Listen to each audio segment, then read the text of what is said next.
بسم اللہ الرحمن الرحیم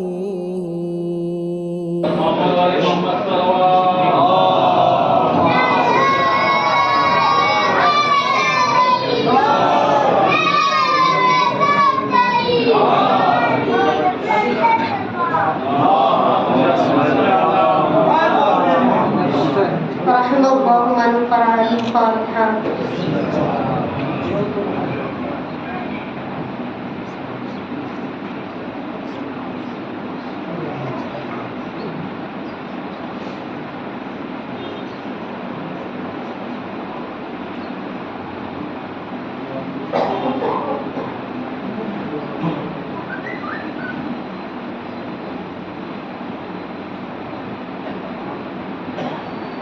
لا حول ولا قوة إلا بالله العلي العظيم. أعوذ بالله من الشيطان الرجيم. بسم الله الرحمن الرحيم. الحمد لله رب العالمين.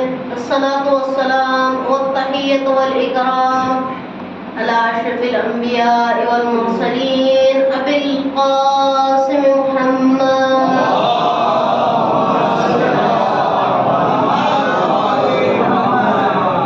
وأهل بيته الطيبين الطاهرين ولعنة الله على أعدائهم أجمعين.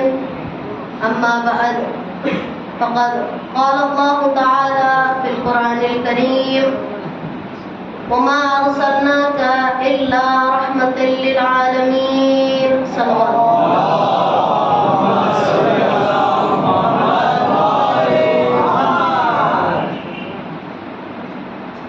اللہ کے آخری رسول جن کا نام محمد اور احمد ہے، آپ کی کنیت ابو القاسم ہے، آپ کے القاب 1000 سے بھی زیادہ ہیں. ان میں سے کچھ تبرک کے لیے عرض خدمت ہے. مصطفیٰ، مجتبیٰ، محمود، خاتم الانبیاء، رسول اللہ، حبیب اللہ، اشرف المرسلین، سید البشر، محبوب حق، مختار، سراج منیر، امین، صادق، شمس الضحیٰ، بدر الدجا، طٰہٰ، یاسین، مزمل، مدثر، سرور کائنات، فخر موجودات، سید و سردار وغیرہ.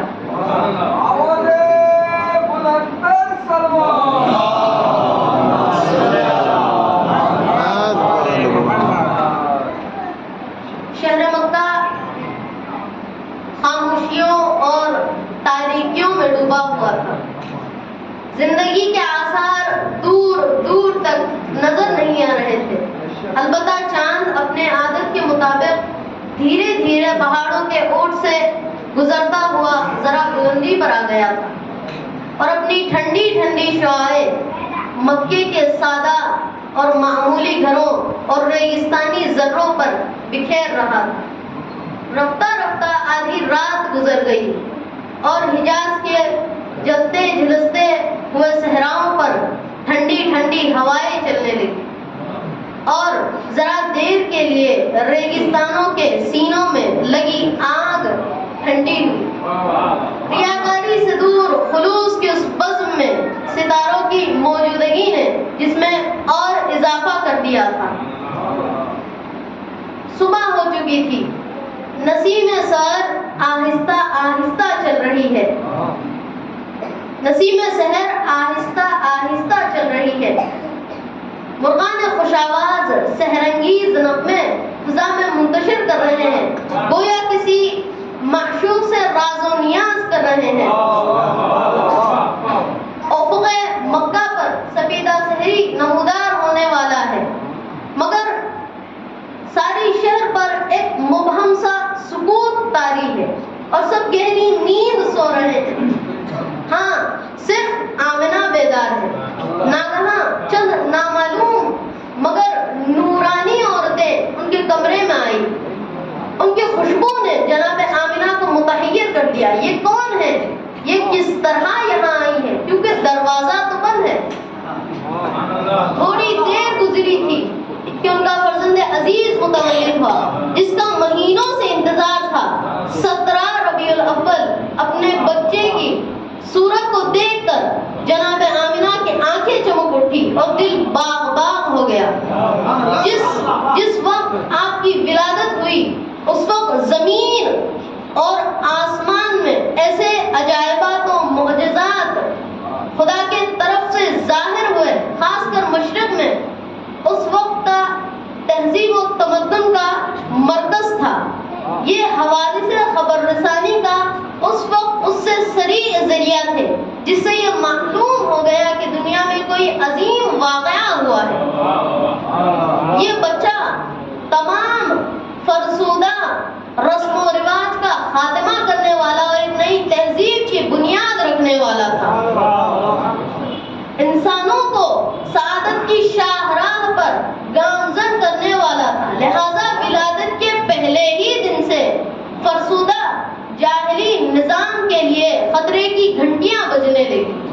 یہ وہ مہینہ ہے جس میں زمین نے سجدہ کیا، آسمان جھک گیا اور انسانیت نے اپنا امام پا لیا۔ یہ صرف ایک ولادت نہیں بلکہ کائنات وجود پر رحمت مجسم کی آمد ہے۔ وہی ہستی جسے خود رب نے رحمت للعالمین قرار دیا ہے، وما ارسلناک الا رحمت للعالمین، اور ہم نے آپ کو جہانوں کے لیے رحمت بنا کر بھیجا۔ صلوات بھیجے۔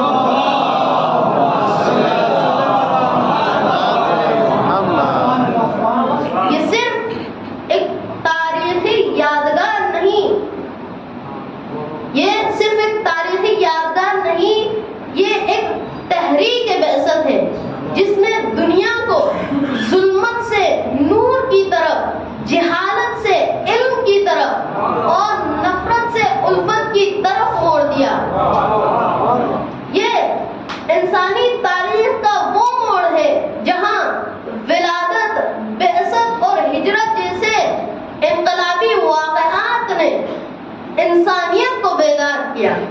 اس دن کا حقیقی استقبال یہ نہیں کہ در و دیوار چراغاں ہوں، مسجدیں سجائی جائے، بلکہ یہ ہے کہ دلوں کو ذکر مصطفیٰ سے روشن کیا جائے، مساجد میں سیرت رسول کے درس ہو، قرآن میں رحمت نبوی کا فیضان ہو، اور ہر زبان پر اتحاد کا پیغام ہو، نفرت کا نہیں۔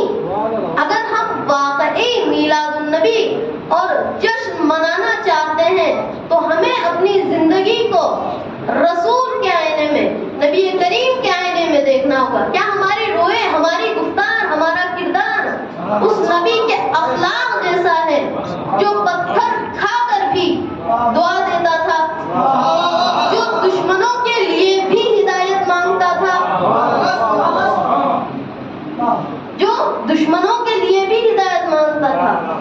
جب زمین سسک رہی تھی، انسانیت اپنے ہی ہاتھوں اپنا گلا گھونٹ رہی تھی، عورت کو بوجھ سمجھا جاتا، یتیم کو دھتکارا جاتا، غریب کو روندا جاتا، تب ایک نور تاریکیوں کے سینے سے طلوع ہوا، ایسا نور جو صرف عرب کے ریت کو نہیں بلکہ انسان کے دل کو منور کرنے آیا،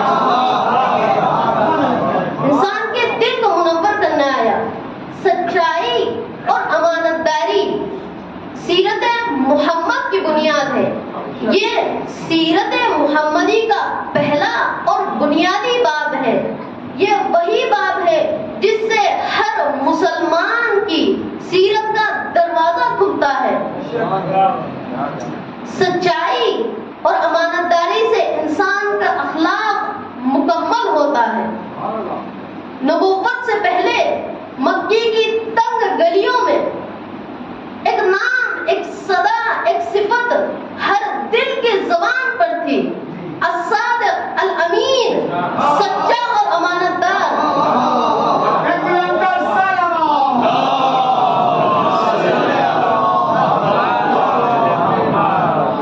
قرآن کی گواہی رب کریم نے اپنے نبی کی زبان، عمل اور کردار کو صداقت سے مزین فرمایا۔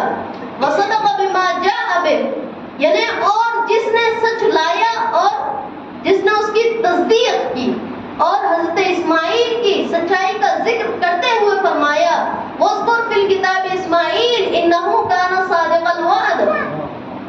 یعنی اور اپنے کتاب میں اسماعیل کا ذکر کرو، بے شک وہ وعدے کا سچا تھا۔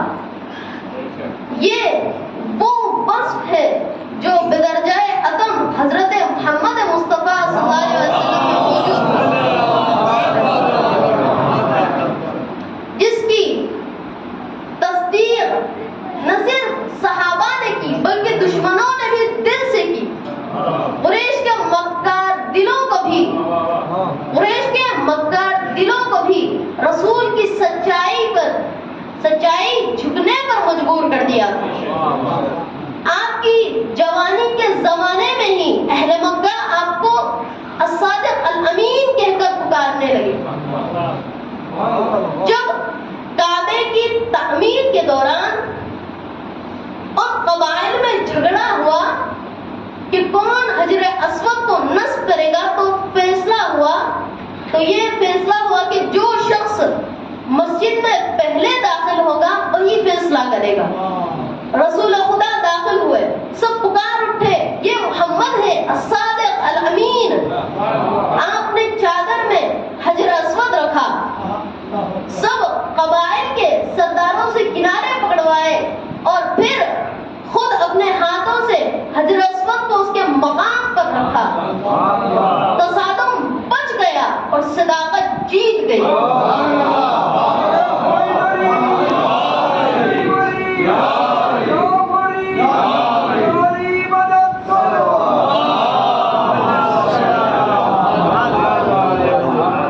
حضرت خدیجہ نے آپ کو تجارت کے لیے شام روانہ کیا۔ واپسی پر آپ کی امانتداری سے اتنی متاثر ہوئی کہ نکاح کی پیشکش کی۔ جب آپ کو قتل کی سازش کا علم ہوا تب بھی فرمایا، اے علی یہ امانتیں صبح ان کے صاحبان کو واپس دینا۔ دشمن قتل کے در پہ اور رسول ان کی امانتوں کے محافظ۔ جب مکہ فتح ہوا رسول خدا نے فرمایا جو ابو سفیان کے گھر میں ہے اسے امان ہے، جو کعبے میں ہے اسے امان ہے، جو اپنے گھر میں ہے اسے امان ہے۔ ایسا کردار تاریخ نے نہ پہلے دیکھا نہ بعد میں۔ عرب کا مزاج سخت، فخر میں تیز، جذبات میں بلند اور انتقام میں جلد، لیکن وہ سرزمین بھی نرم ہو گئی جہاں رسول خدا صلی اللہ علیہ وسلم نے حلم و بردباری کا پیکر بن کر ایسا نمونہ پیش کیا کہ دشمن بھی جھک گئے۔ رسول کا حلم دراصل قرآن کا جوان تھا جس نے چٹانوں کو بھی نرم کر دیا اور تلواروں کو خاموشی میں ڈھال دیا۔ قرآن نے نبی کے خلق عظیم کو صرف سراہا نہیں بلکہ اسے انسانیت کے لیے رحمت کا عنوان بنایا۔ حضرت محمد مصطفیٰ صلی اللہ علیہ وسلم ان کی زندگی حلیموں کی تاریخ تھی، نہ وہ کسی کے انتقام میں جیے، نہ کسی کی توہین کا جواب سختی سے دیا۔ ان کے غضب بھی حلم سے معمور تھی اور ان کی ناراضی بھی حکمت کے مٹھاس لیے ہوئے، جس کا ایک مثال جب طائف کے بچوں نے پتھر مارے، خون بہا، جس زخمی ہوا، جناب جبرائیل نے عرض کیا یا رسول اللہ اگر اجازت ہو تو ان بستیوں کو دو پہاڑوں کے درمیان کچل دوں۔ رسول خدا نے فرمایا نہیں، شاید ان کے نسل سے کوئی اللہ کو ماننے والا نکلے۔ یہ حدیث صحیح بخاری کی ہے، حدیث نمبر 3231۔ یہ حلم صرف وقتی برداشت نہیں تھا، یہ حلم صرف وقتی برداشت نہیں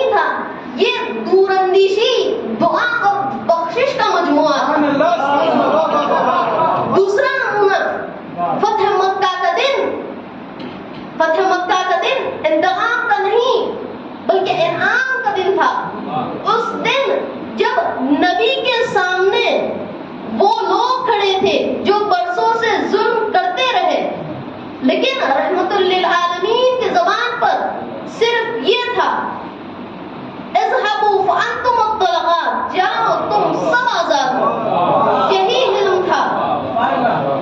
علم تھا جس نے اسلام کو تلوار سے نہیں بلکہ کردار سے پھیلایا۔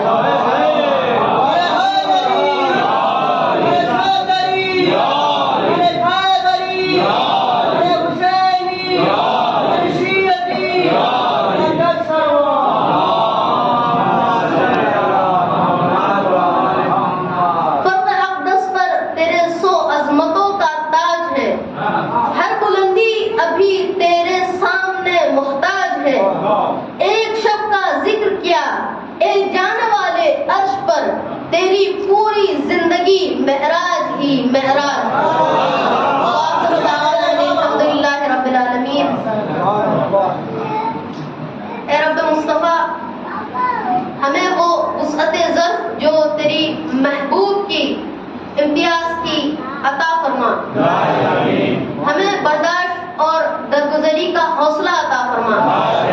پروردگارہ، نبی کی وہ صفت جو غصے میں بھی دلوں کو جوڑتی تھی ہم کو بھی نصیب فرما۔ امام کے ظہور میں تاجیل فرما، ہم کو ان کے آوان و انصار میں شمار فرما۔ اللہم صلی اللہ علیہ وسلم۔